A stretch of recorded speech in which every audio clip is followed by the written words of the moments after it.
salah satu prinsip dari pendekatan alami atau yang kita populer sebut dengan nama permakultur atau permaculture itu adalah bagaimana kita menahan energi yang dihadirkan di lingkungan yang kita ciptakan selama mungkin.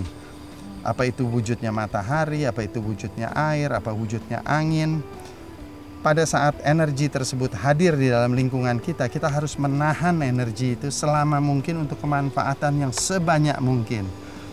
Semakin banyak kita, semakin lama kita menahan energi itu di dalam sistem yang kita ciptakan, semakin resilient, semakin kuat daya tahannya, semakin berkah, semakin barokah sistem itu terus, semakin sustainable.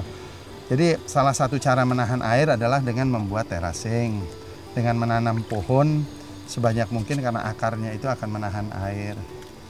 Jadi dengan menciptakan keberagaman kan begitu supaya itu. Jadi ini salah satu contoh yang kita lakukan di sini dengan membuat hal tersebut.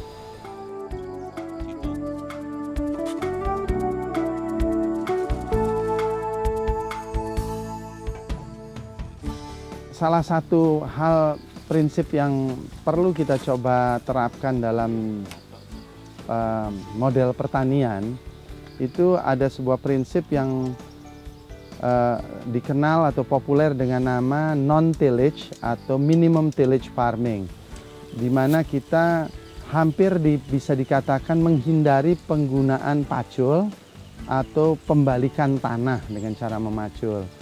Ada beberapa pemikiran-pemikiran yang mengatakan bahwa, atau perenungan-perenungan yang mengatakan bahwa pemaculan tanah itu sebenarnya pengingkaran terhadap bumi sebagai sesuatu yang hidup. Jadi kalau kita memacul tanah itu seperti kita melukai kulit kita sendiri. Begitupun sebenarnya kita sedang melukai bumi. Bahkan kalau kita renungkan bahwa hampir semua jatuhnya peradaban-peradaban besar di bumi ini, seperti di Delta Nil, dan juga di Mesopotamia, itu terkait dengan over cultivation, ya.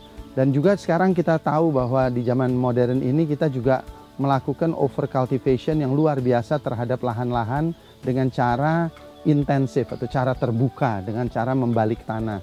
Cara yang coba kita terapkan di sini adalah seperti prinsipnya membuat pot-pot raksasa. Memang cara ini di awal cukup labor intensif, memerlukan modal dengan kita dalam konteks kita menggunakan bata, tetapi ini bukan bata, bukan hanya satu-satunya media yang kita bisa pakai. Bisa kita pakai apa yang ada di alam sekitar kita, bisa saja batu-batuan, bisa saja genteng bekas, bisa juga rumput, bedengan rumput yang kita pakai. Tapi prinsipnya bagaimana kita menggali tanah di dalam bedengan ini, kita keluarkan, kita ganti dengan kompos, kita ganti dengan tanah yang subur. Itu bisa dengan kompos yang sudah jadi atau kita membuat kompos di sini, ya. Dan nanti pelan-pelan tempat ini menjadi tempat yang amat subur dan tidak perlu lagi diolah, tidak perlu lagi dipacul. Pantangan yang tidak boleh kita lakukan adalah tidak boleh diinjak. Jadi tanah-tanah ini sama sekali tidak boleh diinjak supaya jangan sampai menjadi padat. Tapi tanahnya sendiri itu sudah semakin hari semakin gembur. Setiap tahun kita bisa tambahkan tanah subur yang kita mau, atau kita bisa semprotkan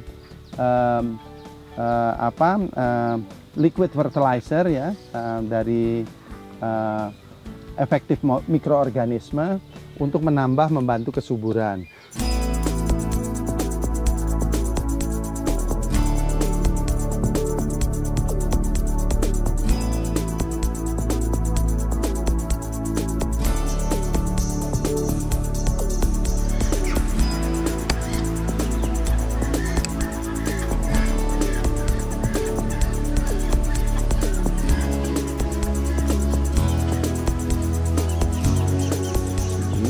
Ini tanah-tanah yang subur itu betul-betul, bahkan sebenarnya kita bisa melakukan analisa, ya. Jadi kalau kita pakai mikroskop atau kita pakai kaca pembesar saja, kita ambil tanah segenggam ini, kita sudah dapat menghitung makhluk-makhluk yang tampak, yang jasad renik yang tampak.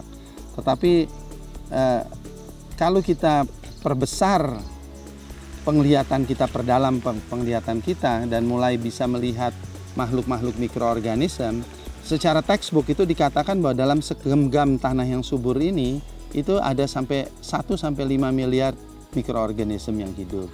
Jadi itu sesuatu yang luar biasa potent ya, luar biasa berdaya dan sesuatu yang luar biasa hidup. Jadi kalau kita ngomong bumi ini kadang-kadang dalam konteks gaya, jadi dalam konteks sebuah kesatuan kehidupan, seperti tubuh kita sebagai suatu kesatuan kehidupan yang diikat oleh roh. Tanah pun adalah sebuah kesatuan kehidupan yang diikat oleh roh. Dan di sini ada fungus, ada luar biasa lah.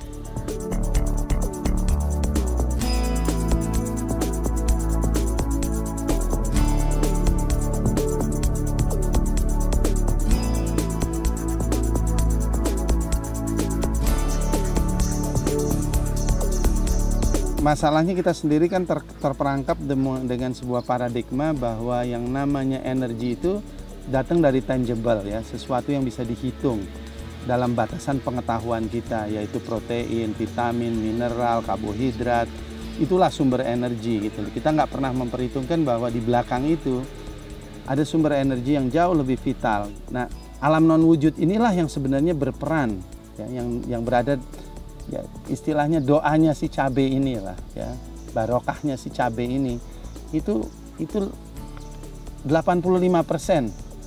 yang mempengaruhi tubuh kita. Vitaminnya, mineralnya kalau memang ada apapun itu hanya 15%. Jadi sungguh kalau kita misalnya memutuskan imajinasi kita atau kesadaran kita dengan yang 85% adalah sebuah kerugian. Dan yang dilakukan oleh industri, maaf sayang sekali justru menghancurkan yang 85% tersebut.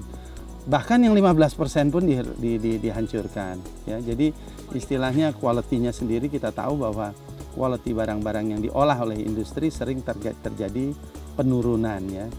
Kerap sekali terjadi penurunan.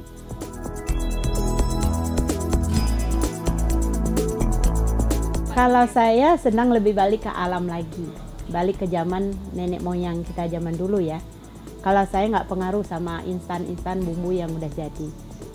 Ya misalnya kalau ibu-ibu di kota sebenarnya nggak mesti harus tanah luas ya. Halaman sedikit aja mereka udah bisa nanam bumbu, macam-macam bumbu.